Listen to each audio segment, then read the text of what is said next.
you see the dot-com boom and the dot-com bust.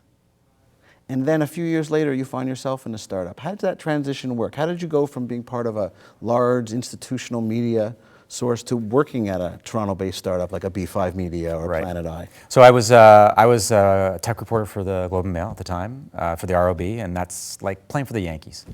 Pretty much. You know, you work your entire career to work for the Canada's national newspaper, and then and all of a sudden you walk in one day and say, "I'm quitting," you know, at the height of your career. And what happened is I had a friend of mine who was a lot smarter than I am, and that's the key when you work for a startup, is actually work for somebody who's smarter than you are and hire people who are smarter than you are. And he said to me, "I'm going to do this. I'm going to start this business, and I want you to join me." And I said, "Sure, yeah, raise some money." And I didn't think he'd be serious. I mean, I liked my job and everything, and he went out and raised money, and so I kind of got caught that I had to actually join him. So hold on, let's not pass over that. So are we talking about Jeremy Wright and B5 Media? Or No, talking about another business? It's another business called Blanketware with a friend of mine, Mark Walker. So Mark Walker comes to you and he says, "I'm going to leave my position. I'm going to pursue this." Right. And you, who just admitted you were working at the pinnacle, the top of your career, Right. and you just started, and you got a great beat. It's 2000. You're covering wonderful technology, and then you see someone who you consider smarter than yourself, Right. do this.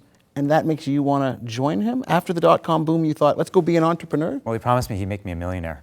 He didn't fulfill his promise. I don't know. You know, it's funny. You know, I think one of the things that what happened to a lot of tech reporters at that time is they got seduced by this whole dot-com A phenomenon. lot of people got seduced by it. And I certainly wasn't the only tech reporter to sort of go to the dark side.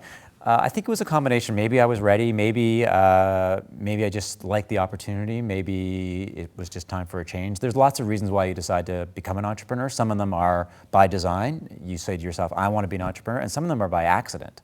And in your case, which was it?